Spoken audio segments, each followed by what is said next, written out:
Assalamualaikum warahmatullahi wabarakatuh.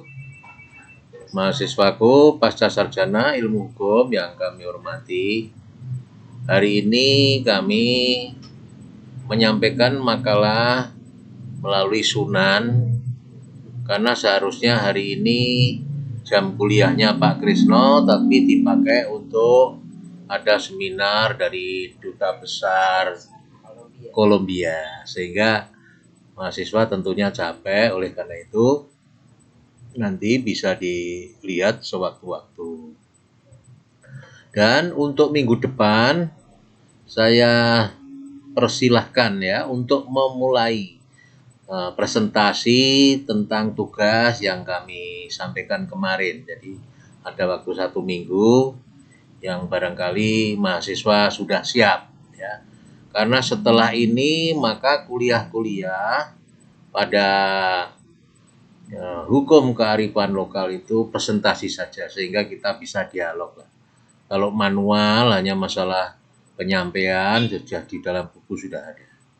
Saya kira ini pengumuman saya dan mudah-mudahan mahasiswa nanti bisa lulus semua dengan nilai yang terbaik.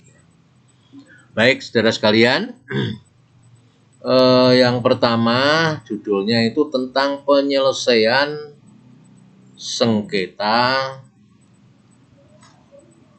melalui atau penyelesaian sengketa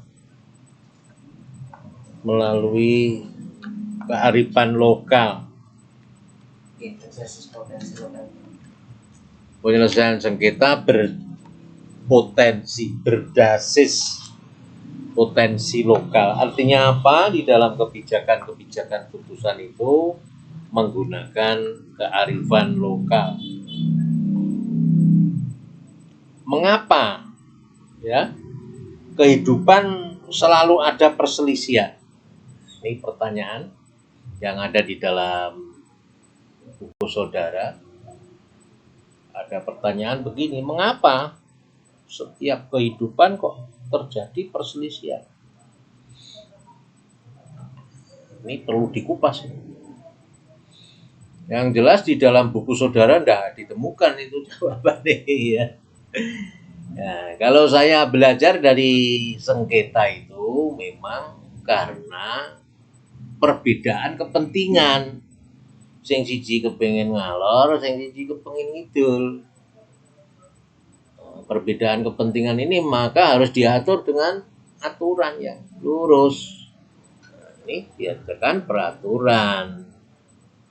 Nah, tapi ini penyelesaian sengketa itu diupayakan penyelesaiannya melalui potensi lokal ya. Potensi kearifan lokal. Sebenarnya inti dari potensi lokal itu ya, kearifan lokal itu ya budaya musyawarah mufakat. Adanya lembaga pengadilan itu tidak upaya kearifan lokal, itu penyelesaian yang berbenturan antara pihak yang satu dan pihak lain itu nanti bermusuhan ya. Nah, namanya bukan win-win solution tapi win-lose solution. Jadi ada pihak-pihak yang bermusuhan. Dan memang penyelesaian sengketa itu ada 2 cara. Yang pertama dilakukan sebaiknya melalui non-litigasi ya, di luar pengadilan. Tapi kalau luar pengadilan buntu gimana? Kalau kita harus mengambil keputusan maka melalui pengadilan. Pengadilan itu sifatnya adalah pasti dan bisa dieksekusi gitu ya. Baik, kita mulai slide yang pertama. Saudara sekalian, hingga kini mungkin tidak sedikit orang kurang mengetahui jawaban atas pertanyaan mengapa dalam kehidupan masyarakat selalu ada perselisihan atau konflik atau sengketa dan perbuatan-perbuatan lain yang dapat dikategorikan sebagai perbuatan melanggar tata susila, tatanan sosial, dan tatanan-tatanan sejenis lainnya.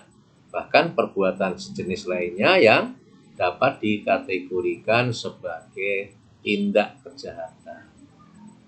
Nah, kualitas perselisihan itu hampir selalu menyesuaikan perkembangan masyarakat itu sendiri. Sebuah perkembangan yang dapat digolongkan ke dalam 3 tahapan. Pertama, masyarakat sederhana.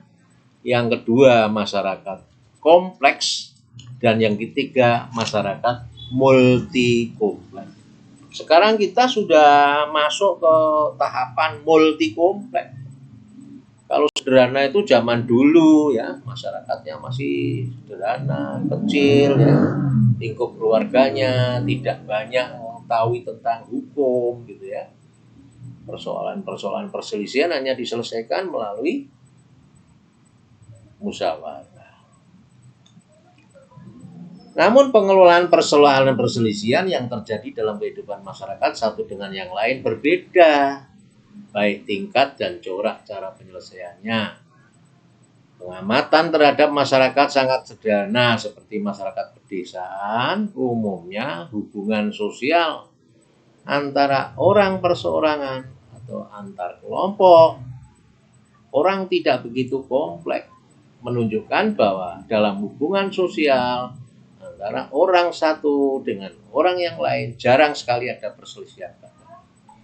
Meskipun terjadi perselisihan, penyelesaian pun sangat sederhana.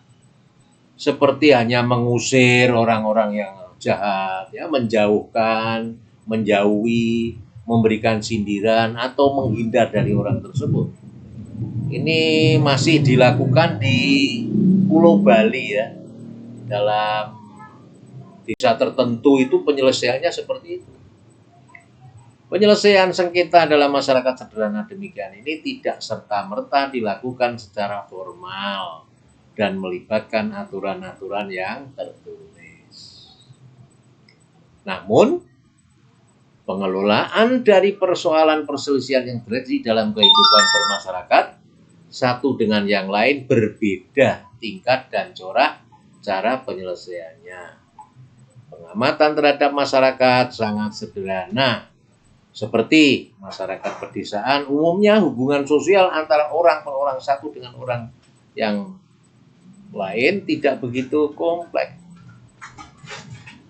Hal ini menunjukkan hubungan sosial antara orang satu dengan orang lain jarang sekali ada perselisihan. Meskipun terjadi perselisihan pun sederhana, mengusir ya tadi ya saya tanya. Katakan di Pulau Bali itu begitu. Orang yang misalnya beristri 2 ya, atau melakukan kejahatan itu dilakukan cukup dia dijauhkan dari desa tersebut 2 kali. Ini berbeda dengan tindakan kehidupan masyarakat yang kompleks yang seperti sekarang ini. Perselisihan semakin rumit. Bahkan secara statistik angka tindak kejahatan cenderung bertambah. Kualitas meningkat sebagai akibat logis dari kondisi seperti ini. Pengelolaan penyelesaiannya menjadi sulit dan orang tidak mudah menghapus cara atau citra bahwa dalam proses peradilan formal umumnya memiliki kelemahan. Ya, tadi pengadilan itu ada kelemahan-kelemahannya. Proses 1 antara lain, proses peradilannya berlangsung atas dasar permusuhan atau pertikaian antar pihak. Jadi ada pihak 1, ada pihak 2. Proses peradilan berjalan atas dasar rel hukum formal, ya, undang-undang. Maka bentuknya akan statis, kaku dan baku. Undang-undangnya muni ngono ya, putus sesuai formal itu. Yang ketiga, proses peradilan sering tidak mampu menangkap nilai sosial budaya. Wujudnya adalah kearifan lokal. Yang keempat, proses peradilan berjenjang-jenjang dari institusi pengadilan negeri, pengadilan tinggi, dan institusi kasasi. Bahkan kalau menemukan bukti baru, maka akan dilakukan novum atau peninjauan kembali. Baik, saudara sekalian, Berikutnya, penyelesaian perselisihan sengketa berdasarkan potensi lokal ini dapat ditemukan pada masyarakat guyup atau sekarang dikenal istilah bangsa Belandanya itu Gemeenschap, serta belum mempunyai peradilan negara yang merata dan melembaga. Masyarakat guyup itu yang dimaksud yaitu bahwa model penyelesaian demikian dipandang sebagai kelanjutan dari praktek kebiasaan atau adat-adat kebiasaan. Dua, masyarakat keselskap potensi lokal masih banyak digunakan karena dipandang efisien dan cukup memuaskan para pihak yang berselisih. Undang-Undang Nomor 30 Tahun 1999 tentang arbitrase dan alternatif dispute resolution, penyelesaian sengketa itu bisa melalui konsultasi,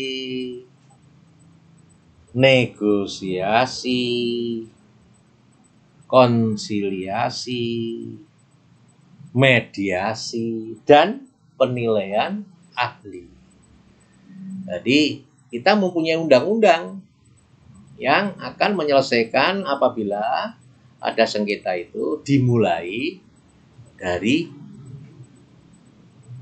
konsultasi dulu lah para ahli hukum atau negosiasi. Negosiasi itu para pihak bermusyawarah sendiri. Kalau ada pihak ketiga namanya mediasi. Orangnya disebut mediator. Nah, orang pihak ketiga tapi juga ikut menyelesaikan yang sifatnya pasif itu konsiliasi. Ya, konsiliasi itu konsiliatornya itu pasif lah, tapi kalau mediatornya aktif, ya caranya supaya sudah. Nah, penilaian ahli itu dimintakan bantuan orang yang ahli di bidangnya.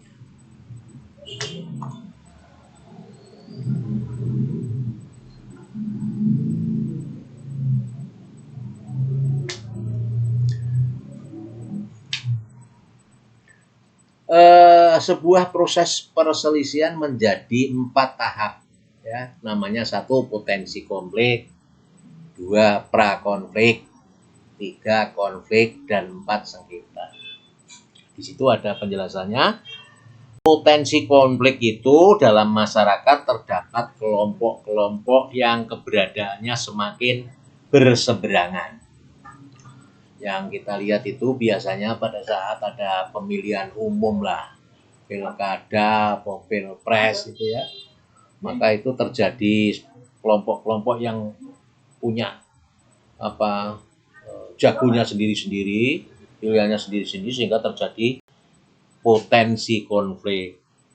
Akan meningkat menjadi prakonflik apabila salah satu pihak atau kelompok yang ada merasa dirugikan, masang gambar-gambar. Kemudian yang tahapan ketiga akan terjadi konflik kalau pihak-pihak itu merasa diperlakukan tidak adil. Ada potensi konflik, prakonflik, konflik, terakhir sengketa. Sengketa itu kalau penyelesaiannya itu sudah melibatkan pengadilan. Baik, kita lanjutin terus.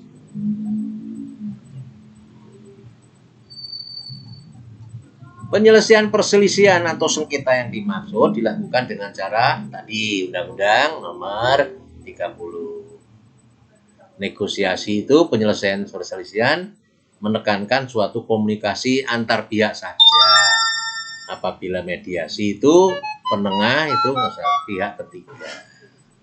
Kalau arbitrase itu penyelesaian perselisihan yang menekankan komunikasi yang terlibat dengan kehadiran pihak ketiga tapi mengambil keputusan. Jadi keputusan di tangan arbiter. Karena itu ditunjuk oleh para pihak, ya. Kita mempunyai BANI, Badan Arbitrase Nasional Indonesia. Itulah yang menangani perkara-perkara, ya. Tapi juga ikut termasuk di luar pengadilan. Iya, karena arbiter itu ditunjuk para pihak. Tapi dia memutuskan apa yang sudah menjadi sengketa para pihak. Dan para pihak memang sebelumnya di dalam perjanjiannya itu apabila terjadi sengketa, maka sepakat diselesaikan melalui arbiter. Sebelum itu ya tidak bisa. Tapi juga sebelum ada perjanjian juga mereka bisa minta ya diajukan kepada arbiter. Baik.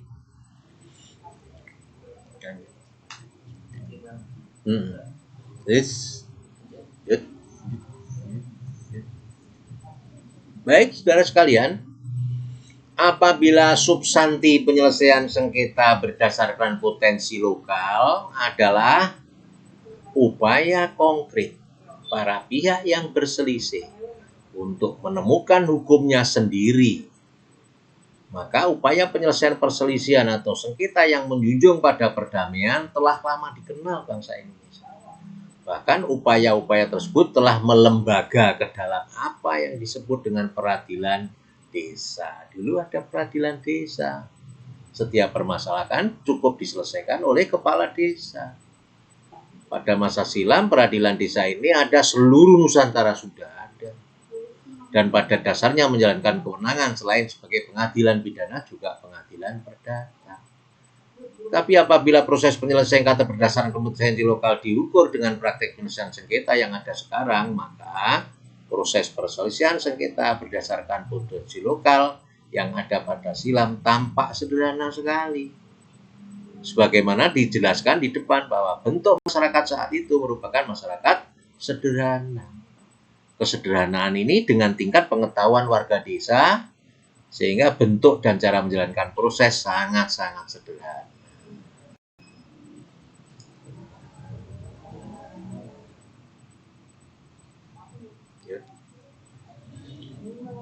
Penyelesaian berdasar lokal pada peradilan desa tersebut pada akhirnya menjalankan pendidikan hukum. Jadi penyelesaian sengketa melalui peradilan desa itu dimaksud untuk menjalankan pendidikan kepada masyarakat. Penting itu.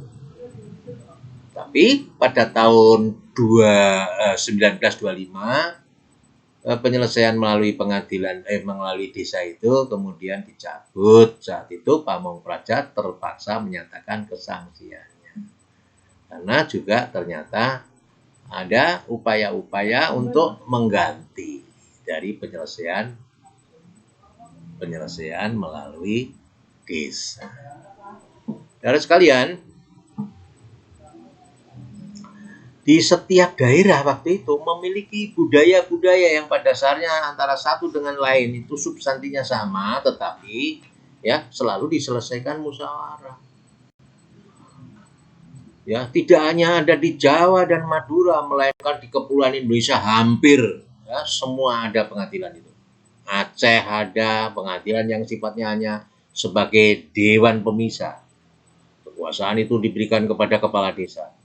Jika ada pihak yang berselisih, kepala desa bertindak dengan cara mendamaikan ya, yang berselisih.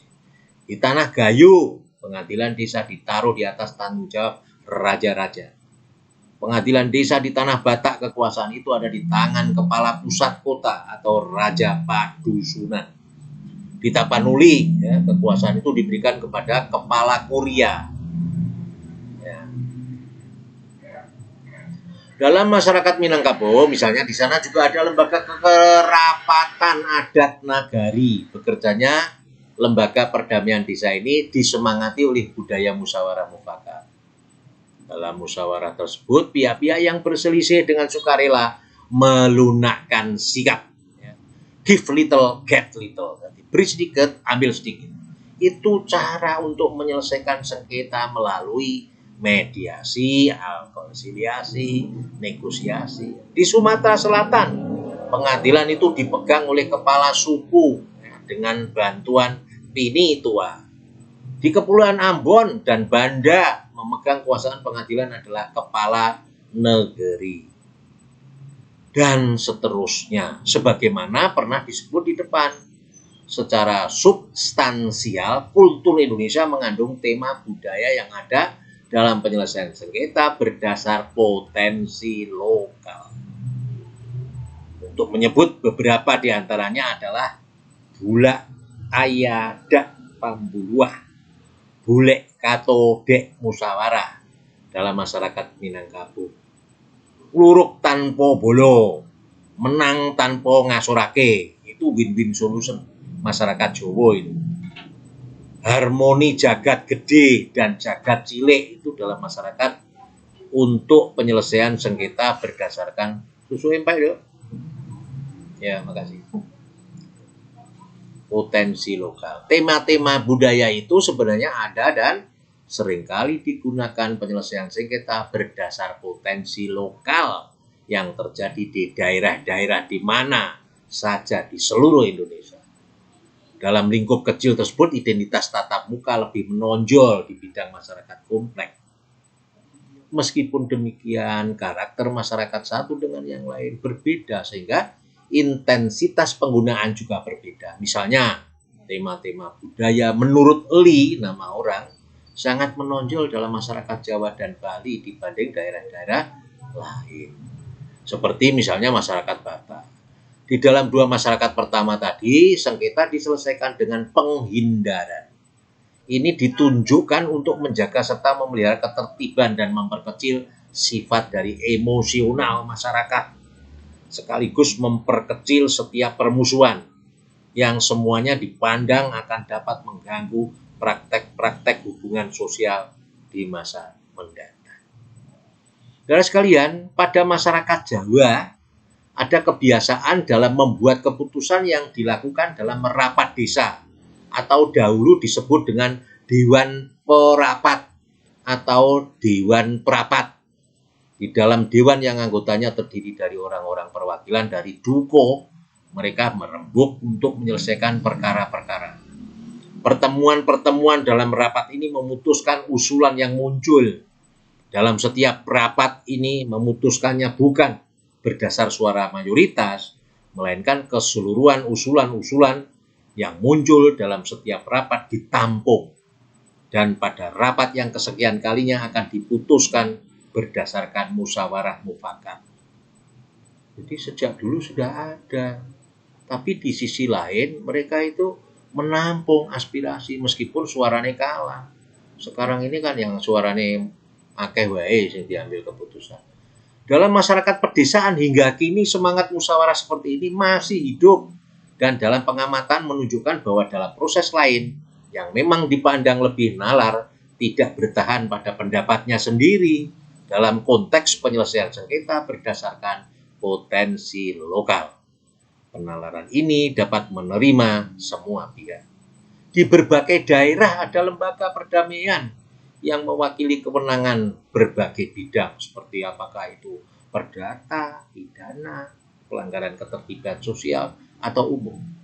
Sudah barang tentu dalam konteks sekarang bidang-bidang ini menjadi kewenangan sepanjang warga yang berkepentingan langsung mengadukannya kepada lembaga perdamaian. Dalam kegiatannya di lembaga ini ada kepala adat atau kepala suku ikut bersama anggotanya serta aktif memelihara, menjaga, menjalankan hukum adat berdasar masyarakat setempat yang mereka menjadi pimpinan informasinya. Dalam menjalankan tugas ini tidak menjadikan kewenangannya sendirian, tetapi fungsional, seperti satuan dewan, anggota yang bekerja secara fungsional. Seperti dewan sedemikian rupa itu, sehingga kepala adat dalam menjalankan tugasnya selalu bermusyawarah dengan anggota-anggotanya yang lain dalam dewan itu. Satu hal yang amat penting dalam penyelesaian sengketa berdasarkan potensi lokal yaitu kepala adat berupaya mendamaikan pihak-pihak yang berselisih. Apabila terjadi perselisihan di antar anggota dalam satu kelompok atau antar kelompok, kepala adat berkedudukan sebagai hakim perdamaian yang menjalankan tugasnya berdasarkan adat dan aktif menghimbau agar mereka bersedia memilih penyelesaian alternatif untuk memulihkan keadaan. Semua itu dilakukan untuk mencapai rasa keadilan. Penyelesaian sengketa berdasarkan potensi lokal di atas menunjukkan bahwa jika terjadi sengketa antar anggota masyarakat, mereka cenderung menyerahkan pada pihak adat untuk menyelesaikan berdasarkan hukum adat secara kekeluargaan. Ini sekaligus menunjukkan bahwa penyelesaian sengketa berdasarkan potensi lokal di luar pengadilan formal telah lama dan ada hingga kini masih hidup dalam masyarakat Indonesia. Maka sekarang ini sebelum orang mengajukan ke pengadilan, seharusnya diselesaikan dulu musyawarah mufakat desa. Ya, kok begitu? Wong proses perkara perdata di pengadilan itu saja nanti pada sidang yang pertama, hakim itu memberi kesempatan kedua belah pihak atas bantuan seorang mediator untuk dilakukan perdamaian. Nah, itu Pak Kresno ada di dalamnya itu. Ya, baik saudara sekalian, sekali lagi saya ulangi, untuk kali ini kuliah akan berganti proses, prosedur, dan cara menjadi presentasi. Ya, semua mahasiswa 1 minggu ini diharapkan bisa membuat suatu makalah yang judulnya sudah ditentukan. Ya, bagaimana penyelesaian atau kearifan lokal di desa saudara. Yang pertama, ya, seluruhnya berkewajiban. Tetapi saya mencatat ada orang-orang yang memang saya rasa perlu mendapat prioritas, karena saya katakan nanti sopo sing wani presentasi dan kok layak untuk ditayangkan itu nilainya ya maksimal, ya. Yang pertama Mas Fijar. Yang kedua Wiwi kulanang tahu itu. Yang kedua Wiwi. Yang ketiga Mbah Rudi. Dan mohon Pak Yainal Arifin berkenan juga. Tapi kalaupun misalnya itu belum siap, saya minta teman-teman yang tidak saya sebutkan juga siap, ya. Tapi prioritasnya seperti itu. Nilainya maksimal, wis lah. Tak biji AKB, ya. Nah, saya kira cukup itu, ya. Nanti kita dialog pada saat ada presentasi, sehingga kita saling mengisi. Karena hari ini saya yakin Bapak Ibu, Tuan-tuan dan Nyonya ini sedang mengikuti seminar, ya. Ada duta besar dari Kolombia. Saya serahkan sepenuhnya kepada asisten saya, Mas Bagas, untuk melengkapi.